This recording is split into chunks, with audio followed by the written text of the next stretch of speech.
Syllabus है, syllabus के अनुसार से यूनिट 4 में ये यूनिट 4 का है, जो आप लोग को पता होगा। यूनिट 4 का पहला है आपका ग्राफिकल प्रेजेंटेशन ऑफ डाटा। देख रहे हैं आप, मतलब प्रदत्तों का आरेखीय प्रदर्शन। यही हम लोग को पढ़ना है। बीएड सेकेंड ईयर आपका मगध यूनिवर्सिटी का है या अन्य यूनिवर्सिटी का है या आपका यूनिवर्सिटी जो पीयू है, वो सब में एक ही है और बहुत इम्पोर्टेंट है। और ये आपको हम लोग कुछ समान नियम पढ़ेंगे, ठीक है।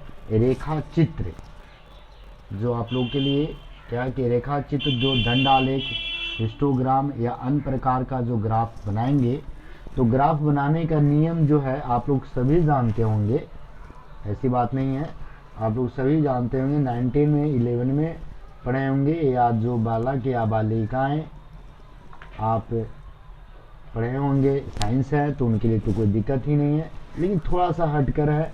और हम चाह रहे हैं कि बहुत बच्चे ऐसे होंगे जो नियम नहीं जानते होंगे, तो उनके लिए भी हम चाहें कि थोड़ा ग्राफ का बेसिक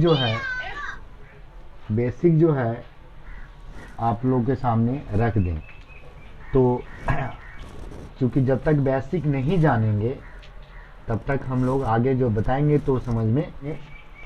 तो यहाँ पर हम लोग आते हैं, आपको ग्राफ का जो ढांचा है, रेखा चित्र तैयार करने का कुछ सामान्य नियम, इस नियम पर चर्चा करेंगे।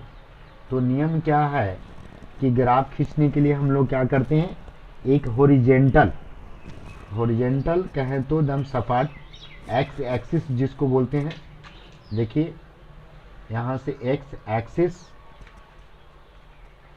ठीक है। तो एक्स एक्सिस जो सीधा सीधी लाइन खींचते हैं, और एक वर्टिकल लाइन जो होता है ऊपर से नीचे जो होता है, ठीक है, ऊपर से नीचे जो लाइन खींची जाती है, जिसको हम एक्स एक्सिस ये हॉरिजॉन्टल लाइन को कहते हैं, और वाई एक्सिस जो कहते हैं वर्टिकल लाइन को, सीधा ऊपर से नीचे एक दूसरे को प्लस, जिसको 90 डिग्री पर एक दूसरे को काटता है, ठीक है। समझ जाए कि एकदम प्लस का चिन्ह, याद रखें एकदम प्लस का चिन्ह, ठीक है। तो प्लस का चिन्ह बड़ा बनाना है, जो आप ग्राफ कॉपी पर खींचते हैं, याद होगा 19 में ग्राफ का कॉपी जो खींचते होंगे, उस तरह का हम लोग 2 लाइन प्लस का, एक ऊपर से और एक सीधे सीधे बीचों बीच खींच देते हैं। तो ये 90 डिग्री पर एक दूसरे को कट जाता है, ठीक है। 90 डिग्री पर जो कटता है, अब ये 4 भाग बनता है, ध्यान दीजिएगा। क्या भाग बनेगा? 4 भाग बनता है। ये आपका एक्स एक्सिस था जो मैं प्रारंभ में बताया, ठीक है। ये लाइन जो है एक्स एक्सिस है, और ऊपर वाले जो लाइन ऊपर से नीचे जो सीधा लाइन खींचते हैं, इसको बोलते हैं हॉरिजॉन्टल लाइन, वर्टिकल लाइन, और इस लाइन को हम हॉरिजॉन्टल लाइन बोलते हैं, ध्यान रखिएगा, जिसको हिंदी में क्या बोलते हैं, क्षैतिज। और ध्यान रखिएगा कि इस सबसे बड़ी इस लाइन का खूबी है, जो क्वेश्चन पूछता है पूछा जाता है कि एक्स एक्सिस को, एक्स अक्ष को क्या कहा जाता है निम्नलिखित में से, इसको क्या कहा जाता है, भुज। याद रखिए, ये ऑब्जेक्टिव में क्वेश्चन पूछ चुका है, टेट में भी क्वेश्चन पूछ चुका है, और आपका बीएड में भी पूछेगा, ध्यान रखिएगा। एक ऑब्जेक्टिव क्वेश्चन ये बन गया। ठीक इसी प्रकार से आप वाई एक्सिस में, वाई एक्सिस को अंग्रेजी में हम लोग बोलते हैं वर्टिकल, और इसका शुद्ध हिंदी होता है अनुलंब, और इसी को पूछता है तो वाई अक्ष को क्या कहा जाता है। तो ध्यान रखिएगा, इसको क्या कहा जाता है, कोटि। तो 2 चीज ध्यान रखना है, एक्स एक्सिस को क्या कहते हैं, भुज, और वाई एक्सिस को क्या बोलते हैं, अक्ष को क्या बोलते हैं, कोटि। ये 2 ऑब्जेक्टिव क्वेश्चन आपके लिए बहुत इंपॉर्टेंट है, और जब आप पढ़ेंगे भी कहीं तो आपके यूजीसी नेट में भी इसे एक ऑब्जेक्टिव क्वेश्चन आ चुका है। तो इस तरह से हम लोग प्लस का लाइन जो बनाते हैं, एक्स एक्सिस और वाई एक्सिस जो कटता है, दोनों को जो मूल बिंदु है, ओरिजिन पॉइंट, जिसको को हिंदी में क्या बोलते हैं, मूल बिंदु, जिसे डिनोट करते हैं किसे, 0 से, और एक कटता है किस पर, 90 डिग्री पर, ध्यान देना है। अब इस लाइन को हम लोग अपने अनुसार से क्या करते हैं कि 1 2 डिजिट नेचुरल नंबर से डिनोट कर ले, जैसे 1 2 3 4 5 6 9 10 तक हम लोग, या जितना ग्राफ में रहता है उतना कर लेते हैं, जरूरत पड़ता है तो उसी तरह से ऊपर और नीचे और नीचे। इसमें एक और खासियत है, ध्यान रखिएगा कि एक्स एक्सिस के राइट हैंड साइड हम किसे डिनोट करते हैं, पॉजिटिव से, ध्यान रखिएगा, क्योंकि इधर का जितनी वैल्यू होगा, जितनी वैल्यू होगा वो पॉजिटिव होगा। और ठीक इसका लेफ्ट हैंड साइड, ये राइट साइड है, और लेफ्ट हैंड साइड जो होगा उसको हम किसे कहते हैं, नेगेटिव से, यानी सब वैल्यू जो होगा वो नेगेटिव होगा, ठीक है। और इस लाइन को, पूरे लाइन को एक साथ जो है, पूरे लाइन को जो है एक साथ जो है क्या करते हैं, किस लाइन से डिनोट करते हैं, तो यहाँ से उठाते हैं, जैसे एक्स डैश है माइनस है तो एक्स डैश ओ और एक्स, तो एक्स डैश ओ ऐसे भी लिख सकते हैं। इसी तरह से ठीक आप वाई वालों को भी लिख सकते हैं, वाई प्लस है, वाई प्लस वाई डैश, तो पूरा वहाँ से ऐसे लाइन है, यहाँ भी लिख सकते हैं और ऐसे भी डिनोट कर सकते हैं, दोनों तरह से कर, इसको न भी करें तो भी, लेकिन जानकारी के लिए जानना जरूरी है। अब आइए, अब जब हम ग्राफ खींचेंगे तो बार बार ये सारा चीज़ आपको नहीं बताएंगे, आपको अंडरस्टूड होना चाहिए, कम से 1 2 बार पढ़ लीजिएगा, याद कर लीजिए, ऐसे आप लोग कुछ जानते भी होंगे। अब देखिए क्या, 4 भाग बना है, ध्यान रखिएगा।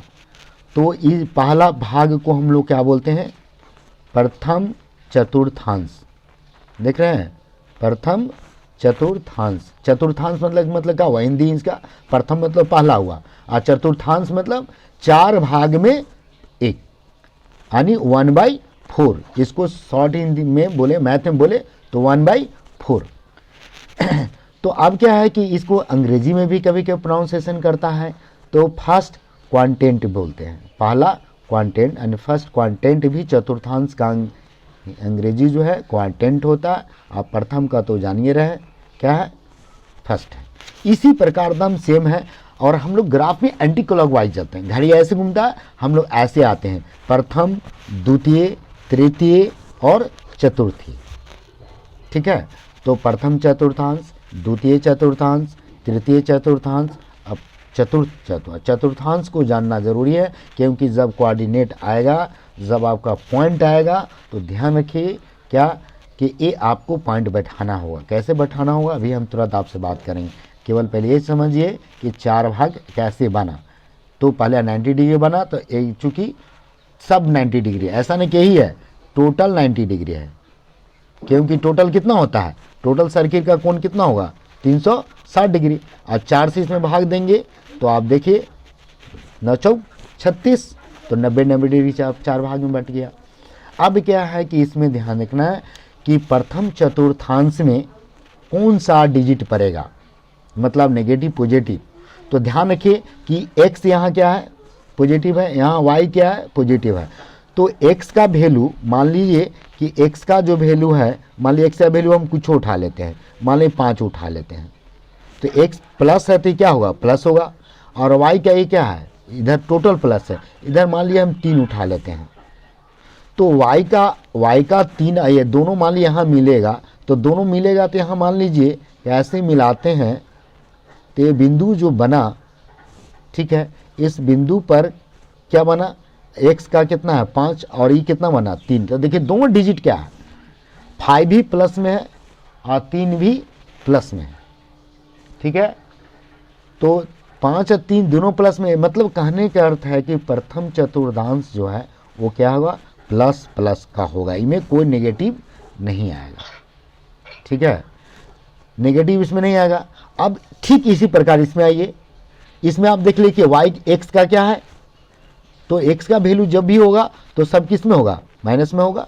तो देखिए पहला क्या होता है माइनस x का, और y का जो है ये प्लस है तो y का प्लस होगा। ठीक इसी प्रकार में देखिए x का माइनस है, y का क्या है माइनस है, तो ये दोनों में क्या होगा, माइनस माइनस है, दोनों माइनस होगा। इसमें देखिए x का वैल्यू किस में होगा, प्लस में होगा, y का किस में होगा, माइनस में होगा। तो कहने का अर्थ है कि यदि कोई वैल्यू आएगा तो हम उसको बैठाएंगे। कैसे बैठाएंगे? क्योंकि इस कोऑर्डिनेट्स को, निर्देशांक को हम जानेंगे कि वो कैसे है, कहाँ बैठेगा। जैसे अभी आपके यहाँ पर भी आपको देखिए, तो इस पॉइंट जो मिला इसी को हम लोग बोलते हैं निर्देशांक। जैसे 5 और 3, तो इसको बोलते हैं निर्देशांक। ठीक है, हिंदी अंग्रेजी में बोले तो कोऑर्डिनेट बोलते हैं। निर्देशांक का जो अंग्रेजी होता है कोऑर्डिनेट होता है, नेट्स। ठीक है, कोऑर्डिनेट्स होता है, ध्यान रखिएगा। और तो निर्देशांक जो, निर्देशांक मतलब कहने का अर्थ क्या है कि x का वैल्यू मान लीजिए यहाँ पर 5 लिए, y का मान लीजिए 3 लिए। ठीक है, तो यही हुआ, यही जो पॉइंट हुआ कॉमा से दर्शाएं 5 और 3, तो ये क्या हुआ? निर्देशांक हो गया। तो इसी तरह से हम लोग आगे जो ग्राफ बनाना होगा 5, 3, चाहे जैसे पॉइंट बैठाने के लिए, अब आपसे पूछ देगा कि -4 और 2। ठीक है, अब बोलेगा कि -4 और 2 किस निर्देशांक जो है, ये पॉइंट जो है किस चतुर्थांश में आएगा। अब आप जल्दी से बता सकते हैं कि माइनस है तो पहला क्या होता है? x होता है, दूसरा क्या होता है? y होता है। ध्यान दीजिएगा, तो x का में हम माइनस है मतलब फट दो माइनस में इधर आ जाएंगे, और 4 है तो 4 है तो यहाँ है, और y का प्लस है तो y प्लस ऊपर चले जाएंगे, तो y यहाँ है और यहाँ है, तो ये दोनों को टच कीजिए और यहाँ, तो ये कहाँ गया? यहाँ गया। यानी -4 और 2 किस चतुर्थांश में आया? द्वितीय चतुर्थांश। तो बस यदि ये पॉइंट यदि आपको याद है तो ऑटोमेटिक है, आप लोगों को माइक म्यूट कर लीजिए, माइक म्यूट कर लीजिए, तो यहाँ पर आ जाएगा। अब हम ग्राफ जब बताएंगे तो पूरी क्लियर रूप से इसमें बताएंगे।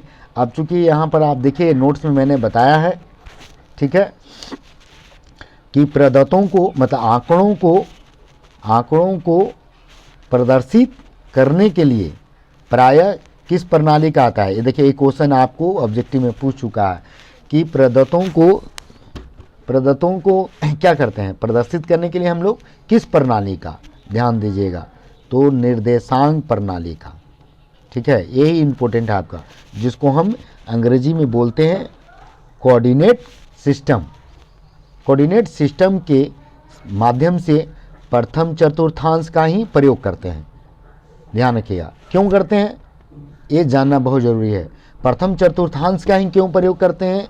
क्योंकि प्रदत्त डाटा जो है कभी भी ऋणात्मक नहीं होता, यानी माइनस में वैल्यू डाटा नहीं मिलेगा। जब हम स्टैटिक्स पढ़ेंगे, सांख्यिकी जब पढ़ेंगे हम लोग, तो स्टैटिक्स जब पढ़ेंगे तो उसका माइनस में वैल्यू नहीं आता, जब भी आता तो किस में आता है? पॉजिटिव। ये इकाई का निर्धारण जो हम इकाई बनाएंगे, किस इकाई में बनेगा, वो करते आरेख जो खींचेंगे वो किसके लंबाई के अनुरूप लिया जाता है। ऐसे लंबाई किधर है, वो लंबाई देखते हैं कि एक्स एक्सिस पर लंबाई कि वाई एक्सिस पर है, वो माइनस में है कि प्लस में, हम नहीं जाते हैं। तो प्लस में है तो हमेशा हम किस में जाएंगे? एक्स पॉजिटिव और वाई पॉजिटिव। तो वाई और एक्स पॉजिटिव का वैल्यू किस में है? प्रथम चतुर्थांश में है। तो मतलब करने का अर्थ है कि हर हाल में प्रथम चतुर्थांश का हम लोग डाटा में प्रयोग करते हैं। यानी जब भी सांख्यिकी का जो ग्राफ खींचते हैं या डाटा का जो वैल्यू लेते हैं या मान भी आता है, माइनस में आता भी है, तो हम माइनस नहीं लिखते हैं, हम किसका मान लिखते हैं? प्लस का ही मान लिखते हैं। ठीक है, अगला दिन से हम आप बताएंगे कि ग्राफ जो है कितने प्रकार का होता है, रेखाचित्र कितने प्रकार का होता है, सभी प्रकार के बारे में बताएंगे। और एक एक जैसे दंड आलेख आप पढ़े होंगे, दंड आलेख, तो दंड आलेख जो है वो दंड आलेख कैसे खींचा जाएगा, इसी तरह 7-8 प्रकार का है। हिस्टोग्राम है, तो कई प्रकार हैं, हम सभी प्रकार को चर्चा करेंगे और सभी की एक एक बारी से खींच कर बताएंगे। और आपके 5 या 7 में से आपको क्या होगा? एक ग्राफ खींचने के लिए आता है, जो बीएड में आपको 5 नंबर का आता है, 5 अंक का होता है, ध्यान रखिएगा, एक खींचने के लिए आएगा। ठीक है, तो यहीं पर अब इसको हम लोग समाप्त करते हैं। इसको थोड़ा कल देख लीजिएगा ताकि ग्राफ बनाते समय दिक्कत ना हो, समझने में आपको दिक्कत ना हो। कल भी हम आपको ग्राफ एक को बताएंगे ताकि दिक्कत ना हो आप लोगों को, और आराम से समझ भी आ जाए। ठीक है, किसी तरह का दिक्कत हो तो बोलिएगा, और आप यूट्यूब में आपको इसका नोट्स हम डाल देंगे, आराम से बढ़िया से बना लीजिएगा, देख लीजिएगा, किताब होगा वहाँ फॉलो कीजिए। चलिए, धन्यवाद।